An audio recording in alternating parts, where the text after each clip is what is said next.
buenas tardes a todos. Estamos como todos los martes en Educación y Sociedad, Universidades Públicas. El tema de hoy es violencia institucional.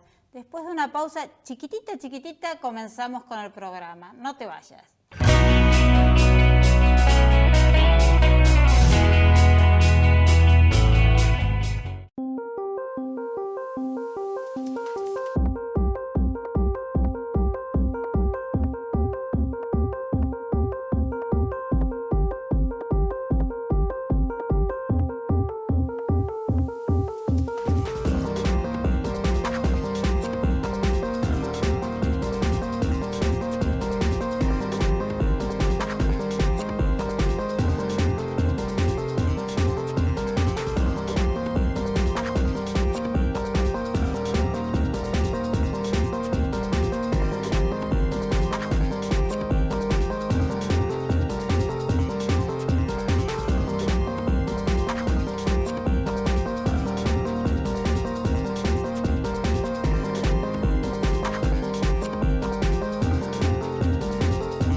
En el sur del conurbano bonaerense, la ciudad de Avellaneda es sede de una propuesta educativa innovadora y de calidad.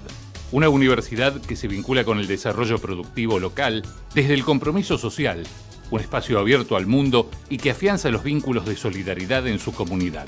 Una universidad pública que se compromete con los derechos humanos, con su país y con su región. La oferta académica de la Universidad Nacional de Avellaneda abarca un importante número de carreras presenciales y además trayectos en la modalidad de educación a distancia. Poder hablar, poder pensar, poder elegir. Te invitamos a ser parte de esta propuesta educativa innovadora. Vení a la UNDAB. Juntos vamos a compartir una experiencia que nos unirá para toda la vida. Estudiá en la Universidad Nacional de Avellaneda.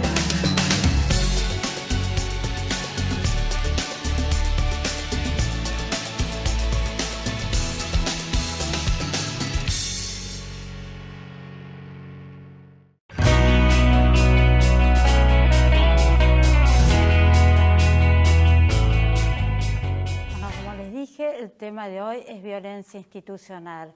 Voy a presentar a nuestros invitados.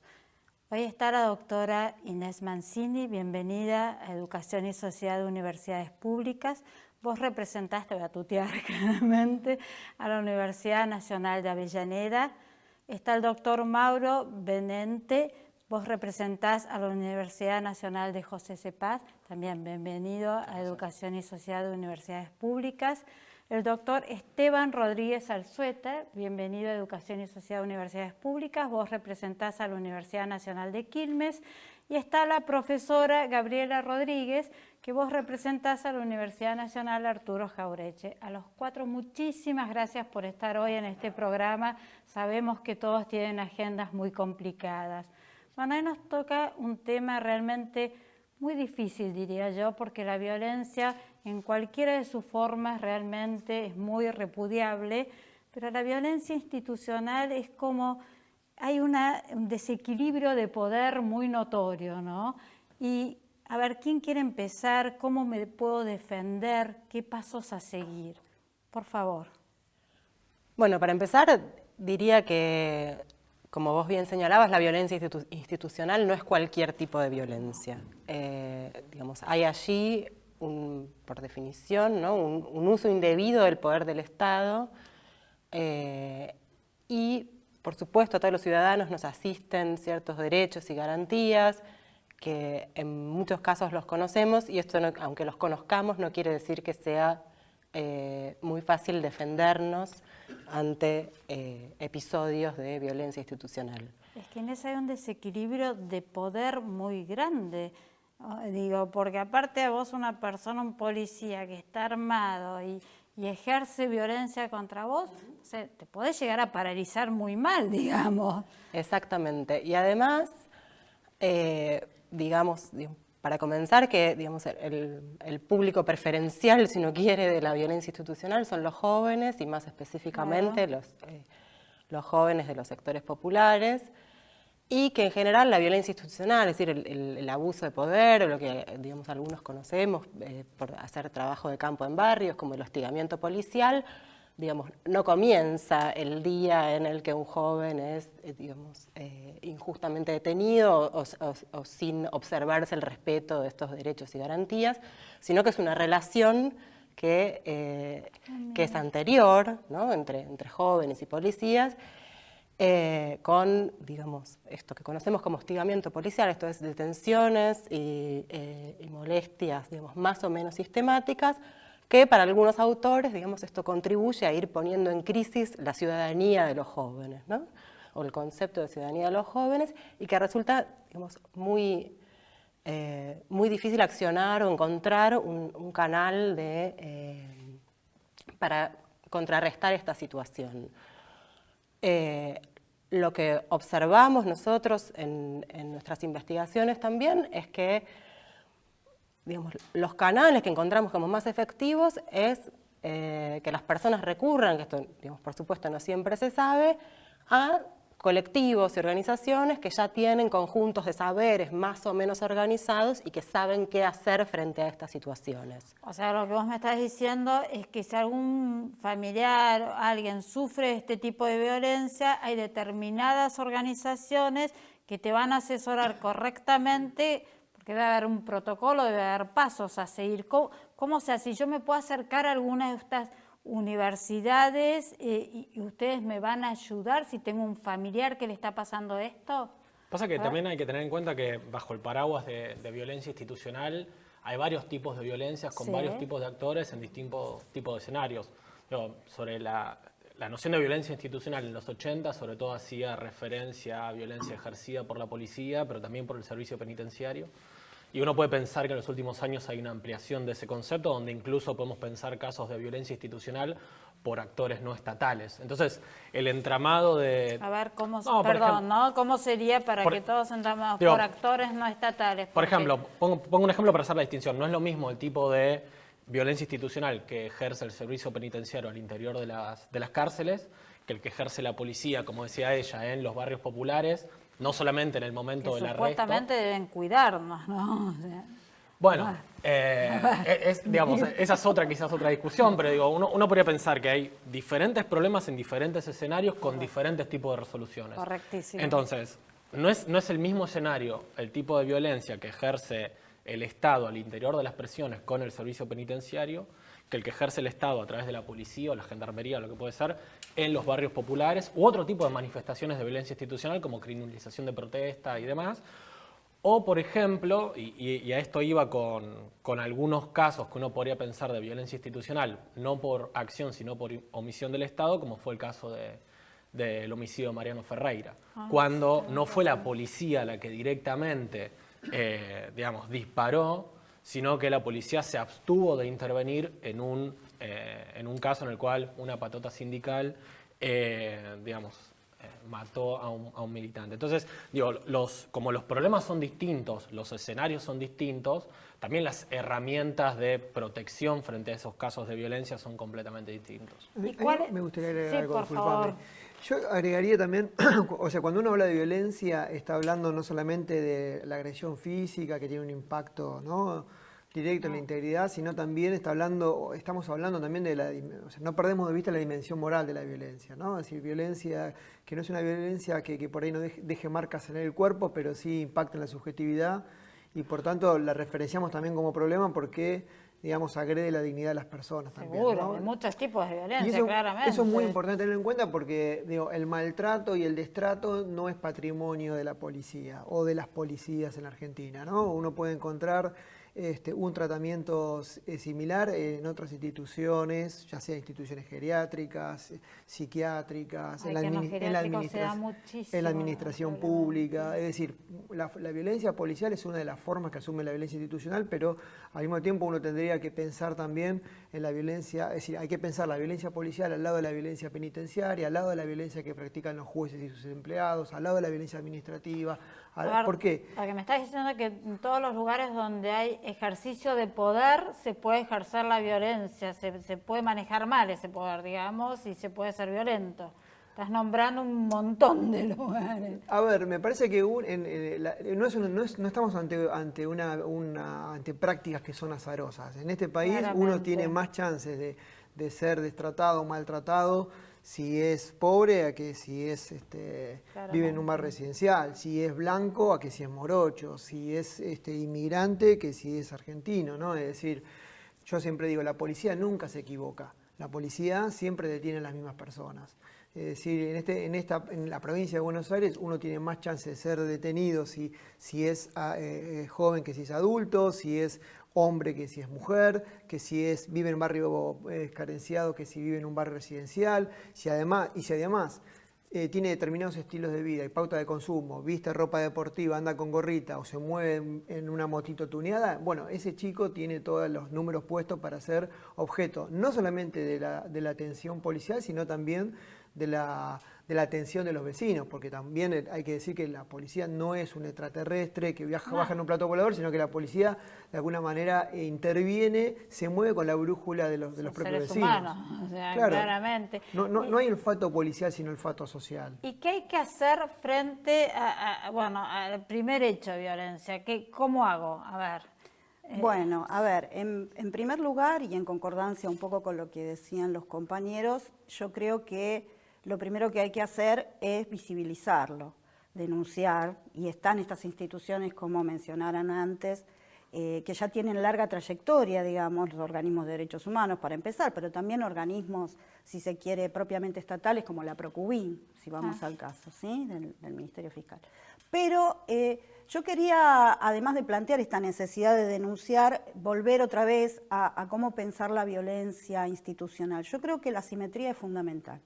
Claro. Es fundamental porque una de las cuestiones por las cuales, digamos, a mí me interesa desde la Jauretche, ¿no?, desde la Universidad Jauretche, específicamente desde el Observatorio de Violencias Sociales, es poder sacar un poco el foco de la violencia interpersonal, porque me parece que la puesta en foco, ¿sí?, de la violencia interpersonal, mediada por el delito o mediada por otro tipo de conflictividades sociales, oculta, naturaliza y legitima la violencia institucional. Entonces, creo que es necesario, más allá de que la categoría violencia institucional se ha convertido en una categoría política, digo, que habilita la denuncia, ¿sí?, de la vulneración de derechos, volver otra vez a la vieja matriz de la violencia. No poniendo la violencia en las policías o en las fuerzas de seguridad en general, no por eso. Pero sí me parece que es importante que nosotros, en un contexto de retracción de derechos como el que estamos viviendo en este momento, tengamos en claro que va a haber aumento de la conflictividad social, ¿sí?, va a haber aumento en los territorios y va a haber aumento también en las calles, ¿no?, en relación a las protestas. Digo, el caso de Santiago Maldonado deja las claras, digamos, con qué tipo de violencia institucional nos estaríamos enfrentando. Y las fuerzas de seguridad son aquellas, ¿sí?, que, como bien dice Esteban, no son extraterrestres, comparten, digamos, una matriz de pensamiento que es social, pero son los que portan armas. Claramente. ¿No? Entonces, para mí hay una diferencia muy grande entre lo que puede pensar una señora, una vecina de barrio, que puede habilitar tal vez ciertas prácticas punitivas del Estado, y lo que efectivamente pasa en la calle con los policías, lo que efectivamente pasa con las fuerzas de seguridad, que son aquellos que han sido armados, digamos, por el Estado, por todos nosotros, y entrenados y capacitados, con el objetivo de que nos porque protejan, ¿no?, y que nos garanticen derechos. Para eso, para que nos protejan. O sea, yo creo que todas las fuerzas de seguridad se los capacita el Estado para que nos cuiden, no para que nos Sí, yo no sé si es para que nos cuiden, en realidad es para que no tengamos miedo, que es algo muy distinto, ¿no? Porque correcto, a mí me parece que sí, te lo acepto. en las últimas décadas, o sea, desde que la seguridad se presentó como problema público, se duplicaron los problemas para cualquier gestión, para cualquier funcionario, porque uno tiene que dar respuesta, no solamente frente al delito, sino también frente al miedo al delito. Y lo que realmente sucede es que muchas veces cuando los funcionarios no saben, no pueden, no quieren resolver el problema del delito, encuentran que pueden ser exitosos en la respuesta frente al miedo al delito y esconder el problema del delito debajo de la alfombra. Te pongo un ejemplo. Ponemos a 3 policías de floreros en la esquina. Bueno, eso no significa que bajó el delito callejero, sino que vos te vas a sentir más seguro. Vos te vas a sentir más segura. Entonces, eso es cierto. te vas a sentir más tranquila. Bueno, y eso invita a creer que se ha sido igualmente efectivo en la respuesta frente al delito. Ahora, esto conlleva a otro problema, que tiene que ver con el tedio y el aburrimiento. O sea, la policía local son agentes, por ejemplo, que se los ha emplazado en lugares que están sobreasegurados, donde los vecinos tienen capacidad de comprarse muchas veces dispositivos para estar más seguros, contratan alarmas, contratan personal de seguridad privada, cámaras de vigilancia. Y el aburrimiento. Porque muchas veces a esos jóvenes que los entrenaron para ser garantes del orden, a vos te dijeron, vos sos la autoridad, acá tenés el arma, vos estás para cuidar el orden, en realidad no tienen nunca posibilidades tampoco de hacerlo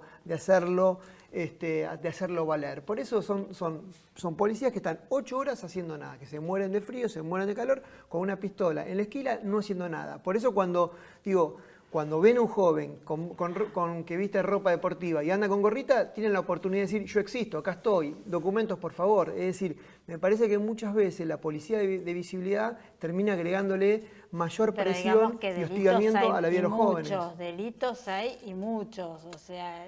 Sí, pero no se va a resolver el problema del delito callejero, que es un delito que se practica al voleo, a través de la presencia policial de los ¿Ustedes qué opinan sobre el tema? Pues este es un tema para debatir. Sí, no solamente eso, yo diría también que en función de esas demandas de seguridad que aparecen en la población, es que, muchas veces, cuando uno hace trabajo de campo en los barrios, observa nuevas vulneraciones de derechos que se explican por esas demandas de seguridad que aparecen sobre pedir más policía, y entonces este pedido que a veces aparece alegremente cuando uno lee los comentarios de lectores de un diario, de por qué no hacen controles policiales, etcétera, implica que los jóvenes en los barrios tengan, que mostrar su documento para entrar y salir de su casa, y estos controles poblacionales a los que,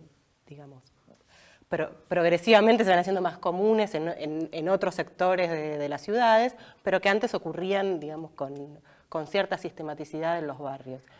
Y no solamente eso, sino que en los barrios, también en función de la seguridad, aparecen, nuevas medidas y reglamentaciones, como que si un vecino necesita una ambulancia, la ambulancia para entrar tenga que esperar que un móvil policial la acompañe. Sí. Eso es medio una locura, realmente. Pero me están haciendo señas desesperadas, nos tenemos que ir a una pausa. Entonces no se vayan, que este programa sigue.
En el sur del conurbano bonaerense, la ciudad de Avellaneda es sede de una propuesta educativa innovadora y de calidad. Una universidad que se vincula con el desarrollo productivo local desde el compromiso social, un espacio abierto al mundo y que afianza los vínculos de solidaridad en su comunidad. Una universidad pública que se compromete con los derechos humanos, con su país y con su región. La oferta académica de la Universidad Nacional de Avellaneda abarca un importante número de carreras presenciales y además trayectos en la modalidad de educación a distancia. Poder hablar, poder pensar, poder elegir. Te invitamos a ser parte de esta propuesta educativa innovadora. Vení a la UNDAB. Juntos vamos a compartir una experiencia que nos unirá para toda la vida. Estudiá en la Universidad Nacional de Avellaneda.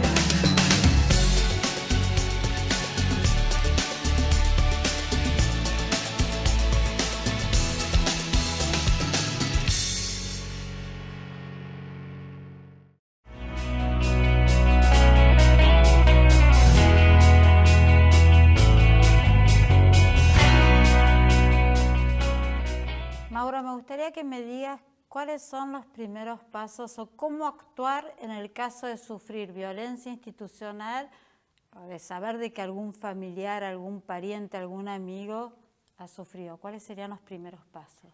Bueno, la respuesta no es muy alentadora.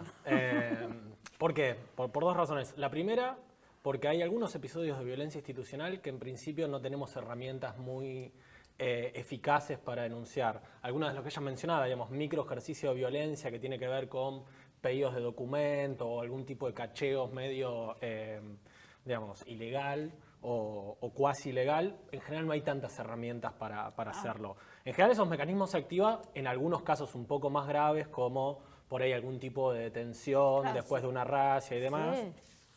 Y en esos casos, digamos, la Fiscalía, hay un espacio del Ministerio Público Fiscal, que es la Procubin, que es un espacio dedicado específicamente a eso, a cuestiones de violencia institucional o a recibir denuncias con violencia institucional. Ahí hay un problema, que es que muchas veces los actores judiciales que resuelven esos casos, en casos parecidos, son los que ordenan los actos de violencia. Y ahí hay por eso digo que la respuesta tampoco muchas veces es alentadora. Voy a poner un ejemplo.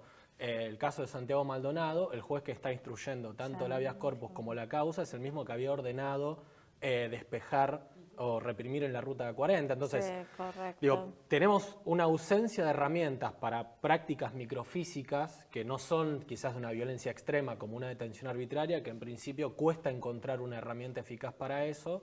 Y en los casos en los que sí podemos denunciar, sea vía esta oficina estatal o vía organismos de derechos humanos, que en general tienen una serie de conocimientos y de prácticas que funcionan que bien, los funcionan en organismos general de bien, derechos humanos, nos sí. topamos con este problema, que es que muchas veces las mismas burocracias judiciales, que en algunos casos activan estos mecanismos de violencia institucional, son los que tienen que resolver esas denuncias. Entonces, muchas veces sucede que los casos terminan o cajoneados o con condenas excesivamente bajas para los implicados. Entonces, por eso te decía, digamos, por dos razones las respuestas no eran muy alentadoras. Y ahora, perdón, sí, No, dale. está bien. A mí me parece que, como decía con el compañero, ¿no? A mí me parece que una de las prácticas con las que se miden los jóvenes todo el tiempo es la detención, que no es una práctica azarosa, sino que es regular, es recurrente, ¿no? Entonces, a mí me parece que la policía, cuando detiene a estos jóvenes, que lo que está haciendo, además de marcarle el territorio o estableciéndole una suerte de estado de sitio, ¿no? Le está diciendo, ¿qué haces vos acá?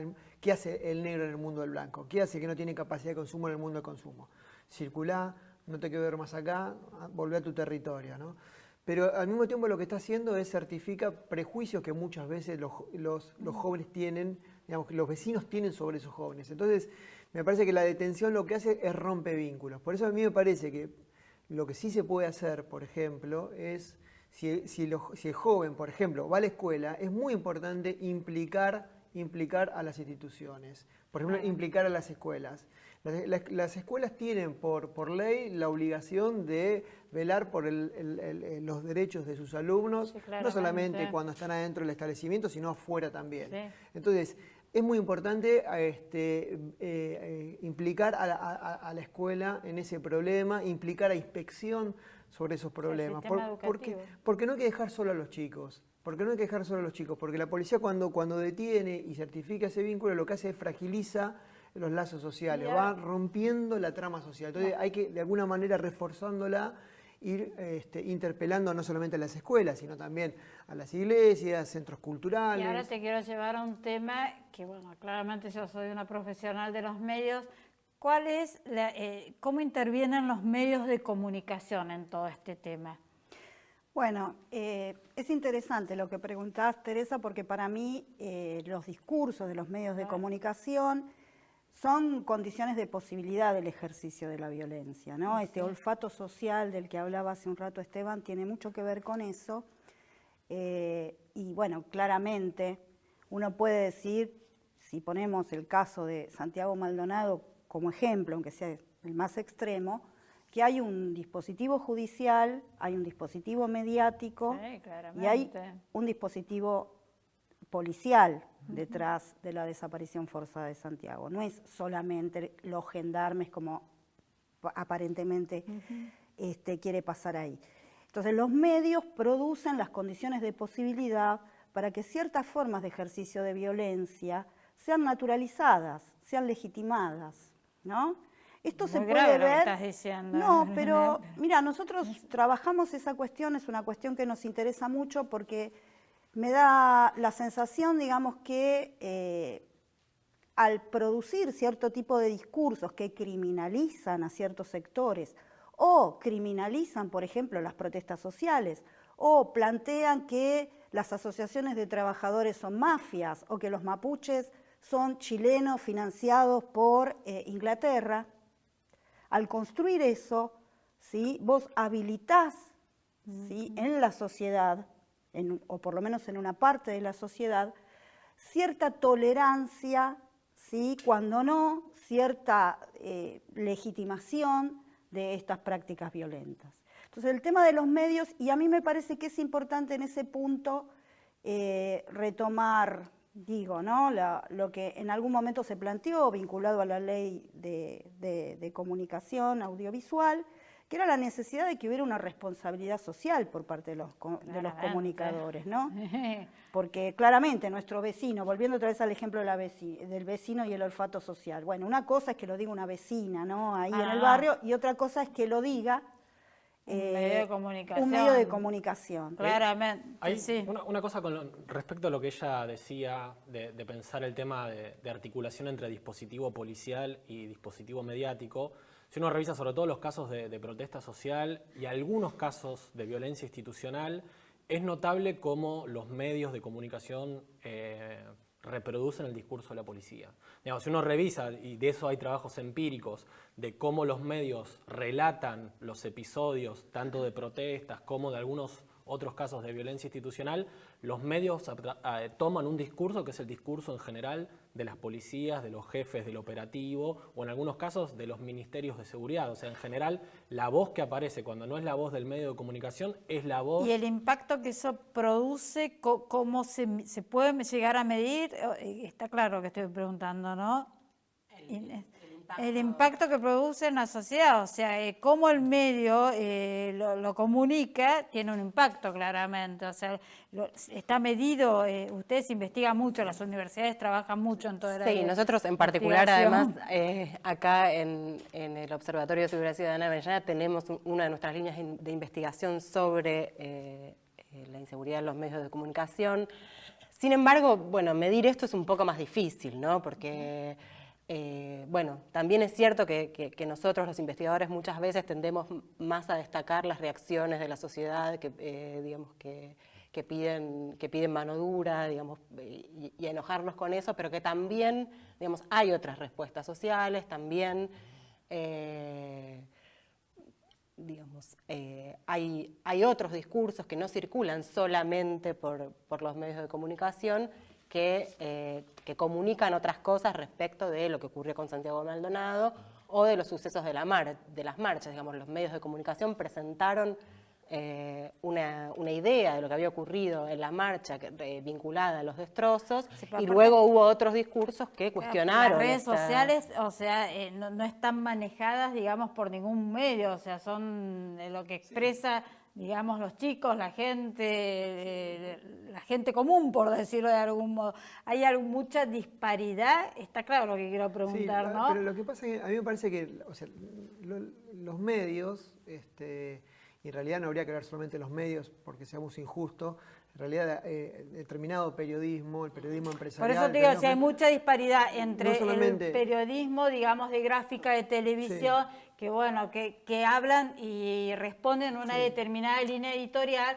a lo que hay en las redes sociales, que son, o sea, la gente común, digamos. o Bueno, sea, pero lo que somos pasa todos. es que a veces no se puede diferenciar lo que circula por las redes sociales y lo que circula, digamos, por la televisión, ¿no? Porque estos periodistas no solamente construyen monstruos, sino que construyen consensos alrededor de esos monstruos, ¿no? Es decir, la manera, muchas veces, el tratamiento truculento y sensacionalista que sobre determinados hechos se van construyendo, la manera de contarlos, tienen muchas veces la capacidad de no generar divisiones en la sociedad, ¿no? Por ejemplo, la muerte de una mujer embarazada en la puerta de un banco, después de una salidera bancaria, digamos, tiene la capacidad de no generar divisiones, más allá si vos sos macrista, kirchnerista, trotskista, Sí, de River, claramente, de Boca es o un Independiente, espanto. todos nos vamos a sorprender diciendo qué barbaridad, cómo puede Sí, ser. es un espanto. Entonces se producen una suerte de consensos súbitos, se transforman hechos extraordinarios en hechos ordinarios, y eso me parece que lo que hace es, producen una suerte de consensos, que no son consensos racionales, que son consensos anímicos, que son consensos afectivos, que Claro. uno lo averigua en la indignación Actúas de por la la persona. emoción, digamos, o sea, Sí. porque decís, esto no puede pasar. Exactamente. Entonces después lo que sucede es que termina el periodista zampándole el micrófono, picaneando con el micrófono, digamos, del movilero, picaneando con el micrófono a la víctima, y la víctima lo que quiere es, no quiere pensar nada, porque la víctima está en estado de emoción violenta. Entonces me parece lo que hace mucho es el periodismo, a través de la víctima, a través de la manipulación, del dolor legítimo que tiene la víctima, es clausurar las discusiones, porque no es momento de hablar, no es momento de discutir, sino queremos medidas efectivas ya.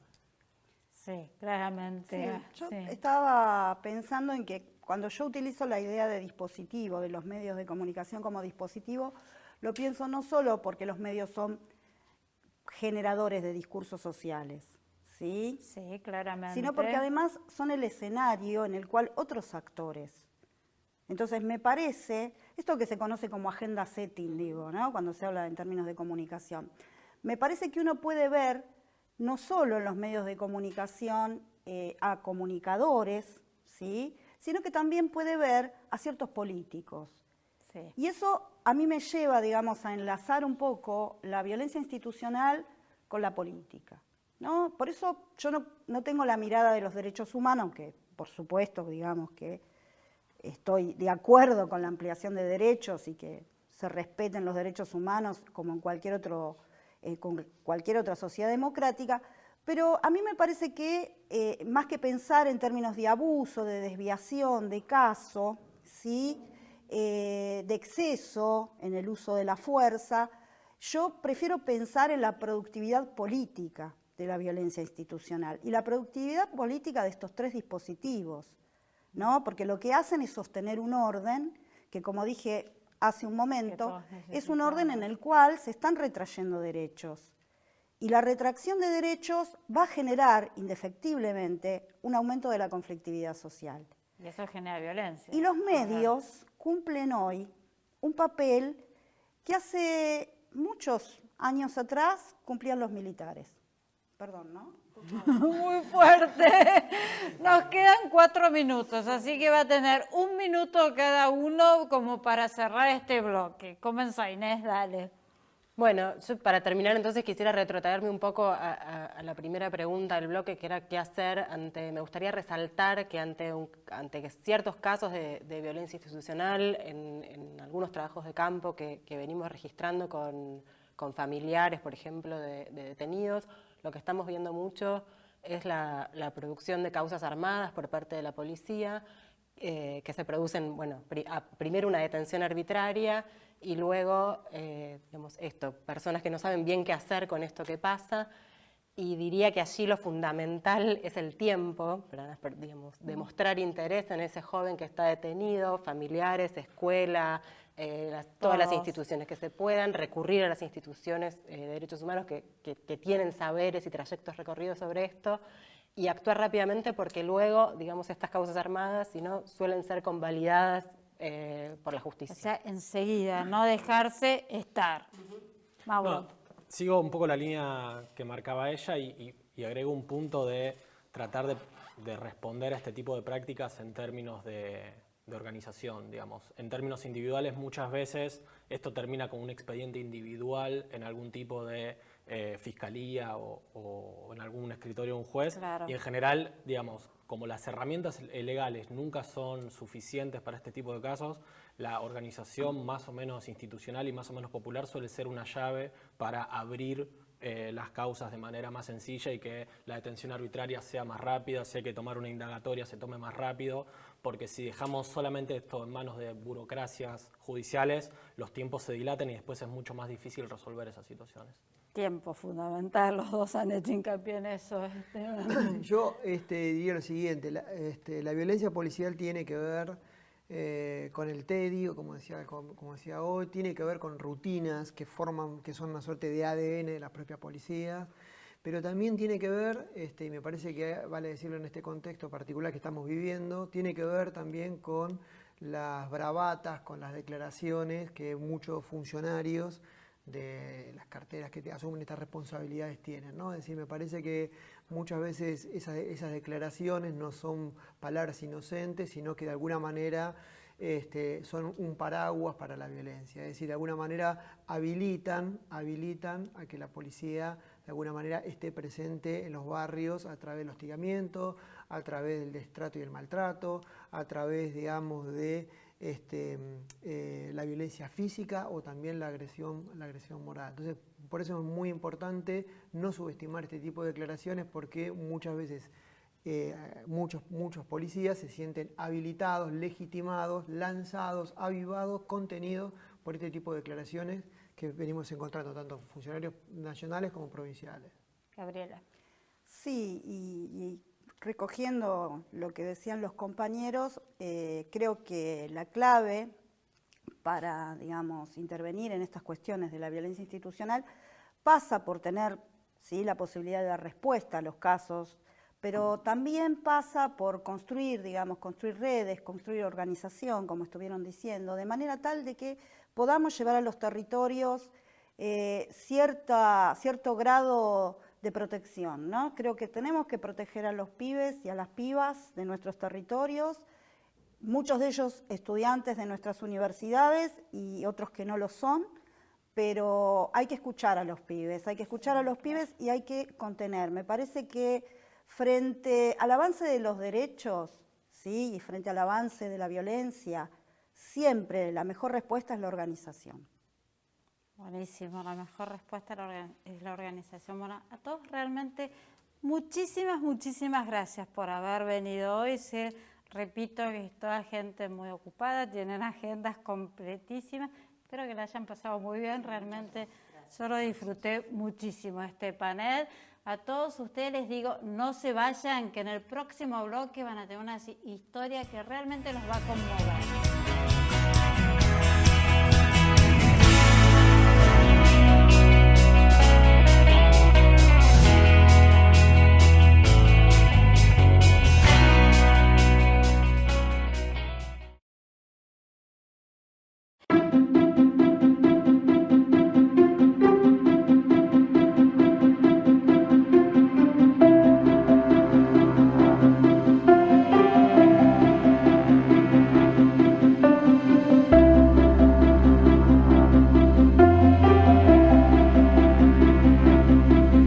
Me llamo Alba Susana Changala Uki, soy hija de vascos, tercos.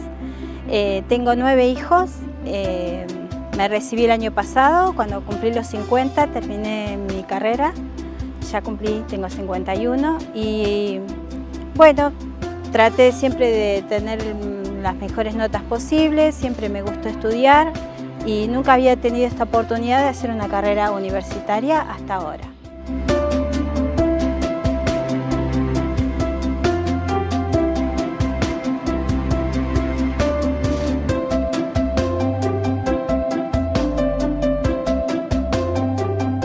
Siempre que estuvo ya el plan y el proyecto de la universidad era algo que me encantaba seguir estudiando y no había podido realizar en mi vida por tener 9 hijos y dedicarme a mi casa y a mi familia.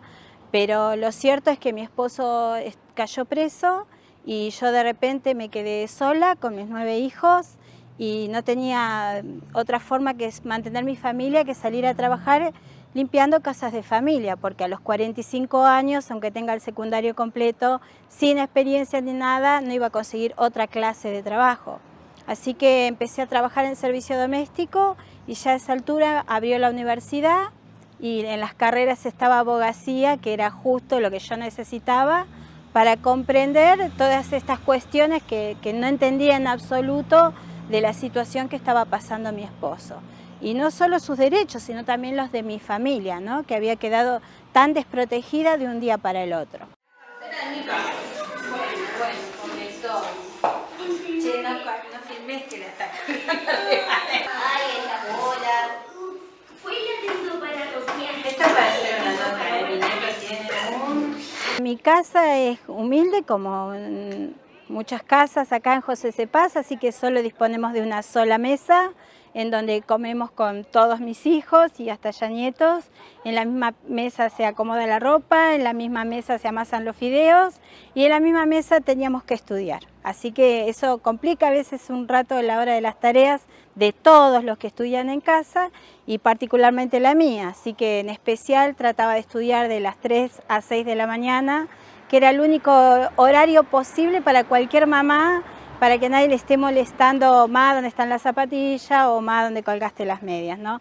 Así que eso era mi lugar, mi refugio, era ese horario en el que no podía pensar en otra cosa, o ponerme, ay, tengo que lavar la ropa, o tengo... No, ese horario no, nadie me iba a molestar y era el único momento que tenía toda la mesa disponible para mí. Así que ese es el lugar que todavía no tengo escritorio, y pronto espero tenerlo, pero de veras que, bueno, pudimos estudiar en esas condiciones, muchas veces arriba de la cama con los papeles y los apuntes, pero aún así pude estudiar y pude hacer la carrera en tiempo y forma con un buen promedio.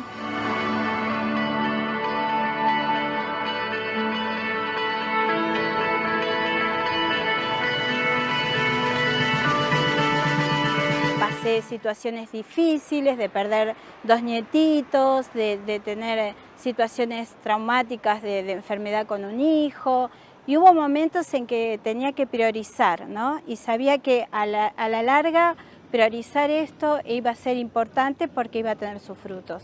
De eso sabía que iba a cambiar, ¿no? mi vida, de trabajar en el servicio doméstico a poder trabajar de otra cosa, ¿no?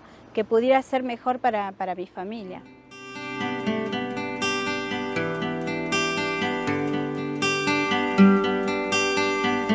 La primera promoción de la UNPAD se recibió en junio, y bueno, en principio uno dice ahora qué voy a hacer o de qué vamos a trabajar, como muchos de mis compañeros, y bueno, hubo una nota de un diario y alguien vio la nota y me llamó para trabajar, así que ahora estoy trabajando en el Poder Judicial, en el Consejo de la Magistratura de Capital. Alba hace 8 años sufrió un golpe en su familia. Ella tiene 9 hijos preso. Su marido fue preso por una razón que ella considera que es injusta. Entonces lo que hizo Alba es primero ponerse al mando de su familia. Estoy trabajando en un área penal juvenil, donde la doctora Quinteiros también me apoya mucho. Y creo que sí, que he tenido una buena base docente acá en la UNPAD. Creo que he estado en instancias de...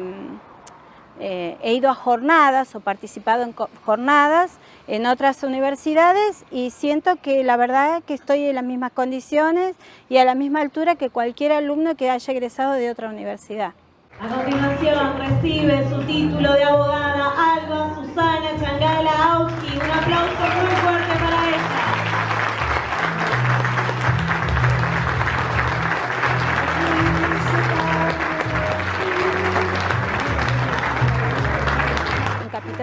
trabaja con los menores que tienen conflictos con la ley penal y se los trata de remitir a actividades comunitarias para no judicializarlos, y se trabaja con asistentes sociales, trabajadoras sociales y psicólogos para llevar adelante esas actividades. Y la verdad que es algo que me gustaría trabajar también acá en José C. Paz, porque la verdad que hay muchos adolescentes, muchos jóvenes que están en conflicto con la ley penal y estaría bueno trabajar en este campo, en este lugar. La verdad que es un proyecto que me gustaría profundizar para poder desarrollarlo en nuestra jurisdicción, ¿no?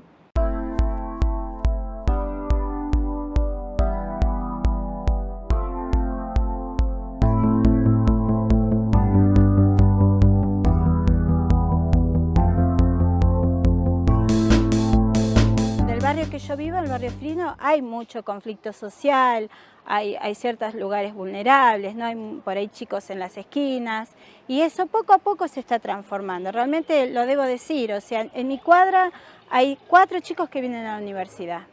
O sea, van a cambiar las cosas, ya están cambiando. Yo estudié con una SUBE con descuento y una netbook que le dieron a mi nena en la escuela. No necesité dinero, casi nada. Todo traté de estudiar con internet, con un pendrive, algunas fotocopias que tampoco son caras. Los docentes se esmeraron en proporcionarnos el material de estudio. O sea, eso no pasa en todas las universidades, que sería imposible para nosotros ir a comprar una enciclopedia que sale 4.000, 5.000 pesos o más. Mis compañeros venían de picar una pared o de trabajar en una panadería, o docentes, muchos como yo del servicio doméstico. Veníamos a estudiar, sabíamos que teníamos esta oportunidad y la teníamos que aprovechar. Hoy la realidad de muchos de mis compañeros y compañeras que la hemos visto venir con sus panzas y las cruzamos con sus niños, hoy les ha cambiado ya su realidad y están trabajando en un banco, en una defensoría, y la verdad que es un orgullo ver que este esfuerzo ya muchos están disfrutando de ese cambio y de esa realidad que esta universidad nos ha permitido. Entonces este hecho de que haya habido un conjunto de personas que quisieron que esto sea posible, el que pensó la universidad, el docente que viene a darnos clase, que considera nuestra situación, porque acá venían compañeras mías con sus bebés a tomar clase, a dar examen. Hubo un conjunto de factores para que esta universidad pueda seguir adelante, y personas como nosotros, que somos primero en la familia en tener un título universitario, que venimos de trabajar de otra cosa. Yo venía de limpiar una casa, mi compañero venía de una panadería, mi otro compañero de picar una pared, y hoy están sentados en un estudio o en otro tipo de trabajo mucho mejor. Esto no fue fortuito, esto fue un montón de elementos que se acomodaron para que esto así pudiera suceder. Yo tengo 50 años, 9 hijos, y no hubiera sido posible esto si la universidad no se hubiera abierto geográficamente accesible y económicamente accesible a mí para poder asistir. Así que le debo a los profesores que hicieron lo imposible para pasarnos el material académico, a mis compañeros que me tuvieron paciencia y me enseñaron a usar el Dropbox, a los que me pagaron fotocopias, gracias, miles de gracias a todos, a Federico que lo cruzábamos como uno más dentro de la universidad. Así que realmente debo agradecer a esta institución y crear como dijo el doctor, ¿no? Tenemos un compromiso. Nosotros abrimos las puertas para la próxima generación, ¿sí? Que esta universidad sea reconocida, porque nosotros sabemos lo que es estar del otro lado, ¿sí? Nosotros vivimos allá, así que sabemos. Así que cuando nos toque defender a alguien, vamos a tener otra mirada, podamos equilibrar un poco más la balanza para crear de esta sociedad una sociedad más justa y más equitativa. Muchas gracias y bendiciones. Llegábamos a casa a cocinar, a limpiar, a fijarme en la tarea de los chicos, como muchos compañeros míos, o cansados del trabajo, y aún así, bueno, un poquito de esfuerzo, 5 años de esfuerzo, que ahora ya están dando sus frutos.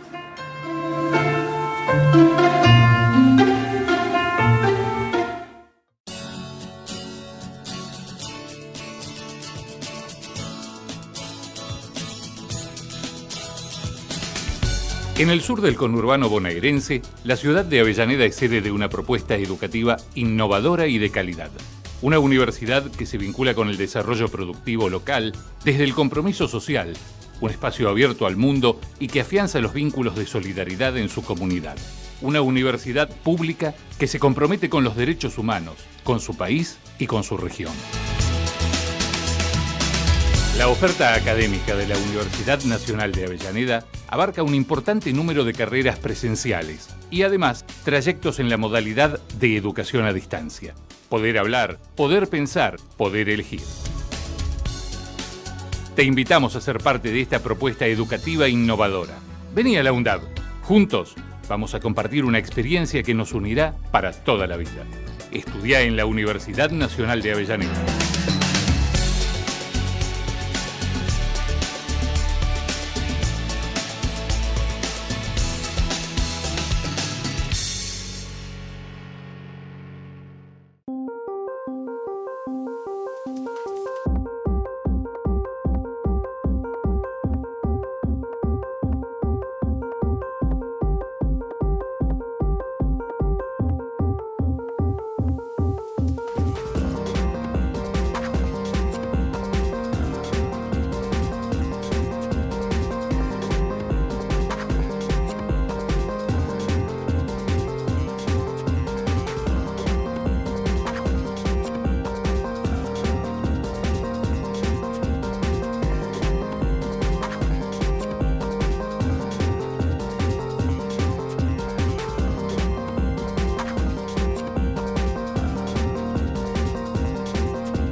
Panorama Universitario. La investigadora social francesa Denise Jodelet, reconocida internacionalmente por sus estudios en el campo de las representaciones sociales, recibió el título Doctor Honoris Causa por parte de la Universidad Nacional de Quilmes y en virtud a sus contribuciones a las ciencias sociales, sus investigaciones y su trayectoria. La Unión Industrial de Quilmes junto a la Universidad Nacional de Quilmes presentan Superfuertes con Super Sopa. Esta campaña consiste en la provisión de productos elaborados a distintos comedores comunitarios. En esta ocasión, ambas instituciones visitaron el comedor Las Mamás de la Ribera, ubicado en la ciudad de Quilmes.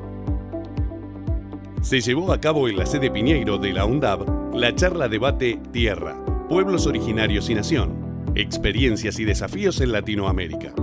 Del panel participaron Eduardo Parrada, licenciado en Sociología de la Universidad Mayor de San Andrés, de La Paz, Bolivia, y el camache Walter Barraza, vocero de las comunidades Tonocotec, Guaira Rimaj, de Santiago del Estero. El encuentro tuvo como objetivo poder reflexionar y profundizar una temática de fuerte actualidad en torno al acceso y posesión de la tierra por parte de las comunidades de pueblos originarios. La actividad fue organizada en conjunto por la Secretaría de Extensión Universitaria, la Dirección de Bienestar Universitario, Anduna, ADUNA y la Federación Estudiantil de la UNDAB. El Departamento de Ambiente y Turismo de la Universidad Nacional de Avellaneda y las Cátedras de Introducción al Turismo y Recursos Humanos organizaron el ciclo Perfiles, orientado a compartir los distintos perfiles profesionales que trabajan en el sector viajes y turismo. La temática del encuentro estuvo centrada en el turismo sostenible, con el objetivo de mostrar a los alumnos su importancia en el desarrollo global del turismo, aportando la visión y la experiencia profesional de quienes encarnan esa compleja y apasionante tarea. Se llevó a cabo en la sede España de la UNDAB la presentación del libro La Chispa, contra el latifundio, contra el hambre, contra la injusticia, edición facsimilar del periódico autónomo de Osvaldo Bayer. El panel estuvo a cargo de Esteban Bayer, Bruno Napoli y el magíster Ariel Penisi. El encuentro fue organizado por la Cátedra de Historia Social Argentina de la Licenciatura en Periodismo y acompañado por la Cátedra Libre Osvaldo Bayer del Departamento de Humanidades y Artes, el Centro de Estudiantes de Humanidades y Artes, la Agrupación Estudiantil Universitaria La Rodolfo y la Asociación Docente de la UNDAB. En el marco de la Quinta Semana Nacional del Emprendedor Tecnológico y hasta el 5 de octubre, se realizan en la UNPAS las primeras jornadas de conocimientos para el desarrollo de emprendimientos de base tecnológica, el rol de la universidad y la formación en territorio. El evento propone un abanico de seminarios, mesas de debate y talleres con el propósito de difundir, promover y brindar herramientas para el desarrollo de emprendimientos y empresas con base tecnológica.